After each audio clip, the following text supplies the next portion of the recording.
दिल्ली में आज एनडीए संसदीय दल की अहम बैठक। नरेंद्र मोदी को संसदीय दल का नेता चुने जाने का होगा औपचारिक ऐलान। एनडीए संसदीय दल की सुबह 11 बजे संसद के सेंट्रल हॉल में होगी बैठक। एनडीए शासित राज्यों के सीएम और डिप्टी सीएम भी रहेंगे मौजूद।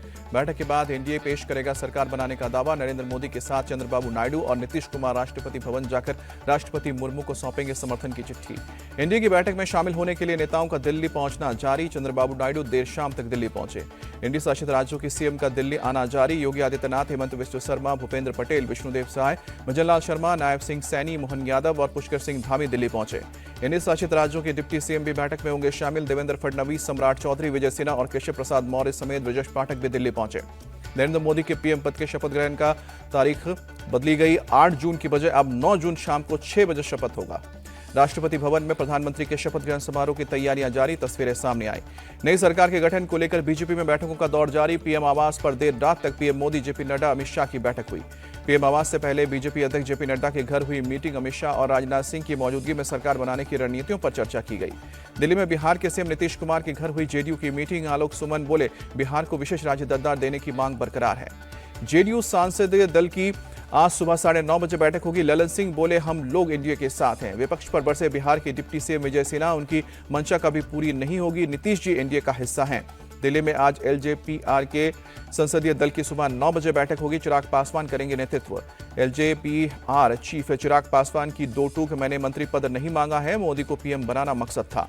अजीत पवार ने माना, महाराष्ट्र में एनडीए अच्छा प्रदर्शन करने में नाकाम रहा है। पूर्ण बहुमत मिला तो, लेकिन जो नंबर्स मिले उससे वो खुश नहीं है। मुंबई में एनसीपी विधायक दल की बैठक में अजीत पवार ने एनडीए के खराब प्रदर्शन की समीक्षा की। कहा कि मुस्लिम हमसे दूर चले गए। अजीत पवार ने माना कि संविधान और आरक्षण जैसे मुद्दों की वजह से महायुति को नुकसान हुआ है। बारामती में पार्टी की हार पर जताया आश्चर्य। अजीत पवार गुट के एनसीपी नेता सुनील तटकरे की दो टूक, हमारे विधायक किसी के संपर्क में नहीं है। सीएम शिंदे ने नवनिर्वाचित सांसदों के साथ की बैठक। सीएम आवास पर जुटे सांसद। मुंबई में राज प्रदेश कांग्रेस के मुख्यालय में होगी बैठक। 13 नवनिर्वाचित सांसदों से मिलेंगे नाना पटोले।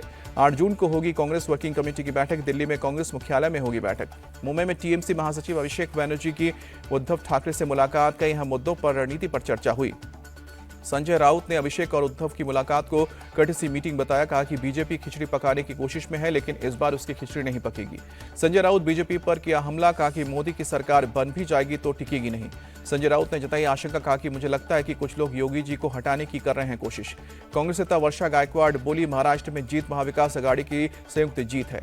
राहुल गांधी के आरोप पर पीयूष गोयल ने दिया जवाब। कहा कि राहुल ने निवेशकों को डराने की कोशिश की है। मोदी सरकार के दौरान शेयर बाजार में ऐतिहासिक बढ़त हुई है। तीसरी बार मोदी सरकार बनने से राहुल निराश हैं। पीयूष गोयल का बयान, शेयर बाजार में बदलाव आते रहते हैं। मोदी सरकार में मार्केट कैप 415 लाख करोड़ पर पहुंचा है। राहुल गांधी ने स्टॉक मार्केट स्कैम का लगाया आरोप कि 4 जून को शेयर मार्केट क्रैश होने का दिया हवाला। राहुल गांधी ने जेपीसी से जांच कराने की मांग की। कहा कि 4 जून को रिजल्ट डे पर निवेशकों को 30 लाख करोड़ का नुकसान हुआ। राहुल गांधी ने उठाए सवाल। पूछा कि पीएम और गृह मंत्री ने निवेश की क्यों दी थी सलाह, क्या है उनके काम का तरीका। पूर्णिया के नवनिर्वाचित सांसद पप्पू यादव बोले, सीएम नीतीश और चंद्रबाबू देश के भरोसे पर खड़े उतरेंगे। आरजेडी नेता मनोज झा ने बीजेपी पर साधा निशाना। कहा कि अब उनका अहंकार काम नहीं करेगा। आरजेडी नेता मृत्युंजय तिवारी का बयान, देखना होगा कि जातीय जनगणना और बिहार के स्पेशल स्टेटस पर जेडीयू की क्या भूमिका होगी। शरद गुट के एनसीपी नेता जयंत पाटिल को उम्मीद, इंडिया अलायंस का आइडिया नीतीश का ही है, अगले 5 साल में वो जरूर सोचेंगे। जयंत पाटिल का उद्धव ठाकरे को लेकर बयान। कहा कि बीजेपी के नेतृत्व वाली एनडीए में नहीं जाएंगे उद्धव ठाकरे। देश की जनता ने बीजेपी की नीति और राजनीति के खिलाफ वोट किया है। कांग्रेस नेता सचिन पायलट का बयान। सहारनपुर से जीते कांग्रेस सांसद इमरान मसूद बोले, बीजेपी ने अति की है, जनता ने हटा दिया। सपा नेता शिवपाल यादव बोले, अगर यूपी में भी हुए हैं विधानसभा चुनाव तो अखिलेश के नेतृत्व में बनेगी सरकार। शिवपाल सिंह का बीजेपी पर निशाना। कहा कि बीजेपी नैतिकता के आधार पर इस्तीफा दे, यूपी में एनडीए को नकार दिया गया है। शिवपाल के बयान पर बोले रामदास अठावले, यूपी में सीटें कम हुई है, बीजेपी खत्म नहीं हुई है। सीएम हेमंत बिस्व शर्मा का बयान, असम में वोटिंग विकास नहीं धर्म के आधार पर हुई है, मुस्लिमों ने कांग्रेस को वोट दिया है। असम में नवंबर में होगा पंचायत इलेक्शन, 15 अगस्त को कैबिनेट विस्तार और सीएम हेमंत का ऐलान। दिल्ली में विधानसभा चुनाव आम आदमी पार्टी अकेले लड़ेगी, संयोजक गोपाल राय ने दी जानकारी। मानसून सत्र से पहले महाराष्ट्र कैबिनेट की हुई बैठक, 27 जून से शुरू होगा विधानसभा सत्र। कंगना रनावत से चंडीगढ़ एयरपोर्ट पर हुई बदसलूकी, सीआईएसएफ की आरोपी महिला सुरक्षा कर्मचारी सस्पेंड। कंगना रनावत ने वीडियो जारी कर कहा कि आरोपी सुरक्षा कर्मचारी ने मेरे चेहरे पर मारा, मुझे गालियां दी।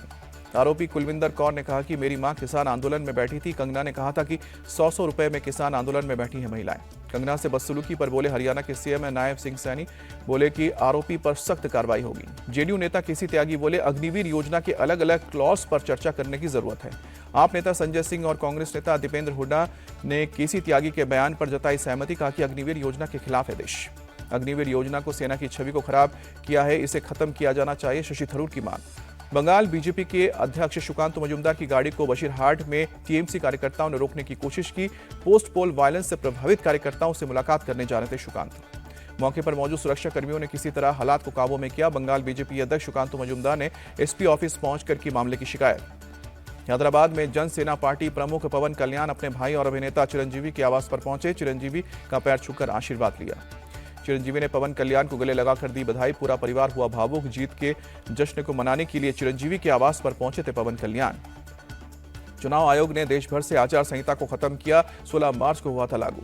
चुनाव खत्म होने पर राजघाट पहुंचे मुख्य चुनाव आयुक्त और दोनों चुनाव आयुक्त बापू को दी श्रद्धांजलि। ईवीएम को लेकर मुख्य चुनाव आयुक्त का बयान, करीब 22 सालों से ईवीएम दिखा रही है नतीजे, ईवीएम बहुत भरोसेमंद। जम्मू कश्मीर को लेकर मुख्य चुनाव आयुक्त राजीव कुमार का बयान, कहा कि जल्द ही वहां के लोगों को अपनी सरकार बनाने का मौका मिलेगा। इस लोकसभा चुनाव में कुल 65.79% वोटिंग हुई है। सबसे ज्यादा असम में 81.56% हुआ मतदान। सबसे कम बिहार में 56.19% वोटिंग हुई। राहुल गांधी की मानहानि के मामले में आज बेंगलुरु की अदालत में पेशी, राहुल बेंगलुरु के लिए रवाना। राहुल गांधी पर विधानसभा चुनाव के दौरान समाचार पत्रों में विवादित विज्ञापन जारी करने का आरोप लगा है। कर्नाटक बीजेपी ने किया था केस।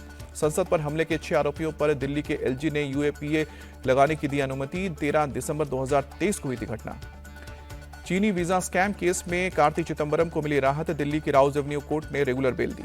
सुपरटेक के चेयरमैन आरके अरोड़ा को बड़ी राहत। पटियाला हाउस कोर्ट ने निजी मुचलके पर दी रेगुलर बेल।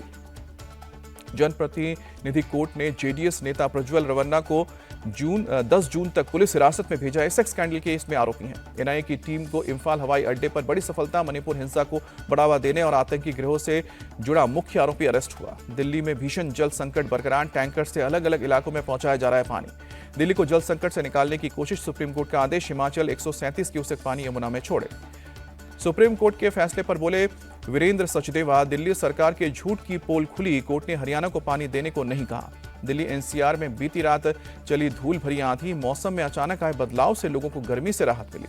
मणिपुर के पूर्वी इम्फाल में बाढ़ प्रभावित लोग अभी भी राहत शिविर में रहने को मजबूर। घरों को पहुंचा है काफी नुकसान। महाराष्ट्र के भिवंडी में प्रीतेश कॉम्प्लेक्स में लगी भीषण आग। धू-धू कर जल उठी लपटें। आसमान में धुएं का गुबार दिखा। केमिकल गोदाम में लगी आग के बाद फटे केमिकल से भरे ड्रम। आसपास के इलाकों में मची दहशत। घंटों की मशक्कत के बाद दमकल की टीम ने आग पर काबू पाया। फिलहाल किसी के घायल होने की खबर नहीं। बिहार के लखीसराय में पैसेंजर ट्रेन में लगी आग। देखते ही देखते आग ने लिया विकराल रूप। आग लगने के बाद काफी ऊपर तक उठा धुएं का गुबार। काफी मशक्कत के बाद आग पर काबू पाया। जयपुर में डबल मर्डर और एक आत्महत्या से मचा हड़कंप। झोटवारा इलाके में दिल दहलाने वाली वारदात। चाचा ने अपने भतीजे और भतीजी की हत्या की। भाभी को किया घायल। वारदात के बाद आरोपी चाचा ने ट्रेन के आगे कूदकर जान दी। लखनऊ में शातिर लुटेरा और 35,000 का इनामी राजीव श्रीवास्तव पुलिस मुठभेड़ में घायल हुआ। मई महीने में वजीरगंज में एक व्यापारी से की थी 3.5 लाख की लूट। राजीव श्रीवास्तव पर लखनऊ से प्रयागराज तक दर्ज है लूट और डकैती के कई मुकदमे। मुठभेड़ के बाद पुलिस ने किया गिरफ्तार। T20 वर्ल्ड कप के रोमांचक मुकाबले में अमेरिका की जीत। पाकिस्तान को सुपर ओवर में 5 रन से हराया। सुपर ओवर में पहले खेलते हुए अमेरिका ने 19 रनों का दिया था लक्ष्य। पाकिस्तान की टीम में 13 रन ही बना सकी। अमेरिकी कैप्टन मोनांक पटेल बने player of the match. Monank ने 38 गेंदों में 50 रनों की पारी खेली। T20 में आज कनाडा और आयरलैंड के बीच मुकाबला। रात को 8 बजे से न्यूयॉर्क में खेला जाएगा मैच। आयरलैंड के खिलाफ रोहित शर्मा को लगी चोट पर आया अपडेट। कैप्टन रोहित को नहीं लगी गंभीर चोट। पाकिस्तान के खिलाफ करेंगे कैप्टनसी।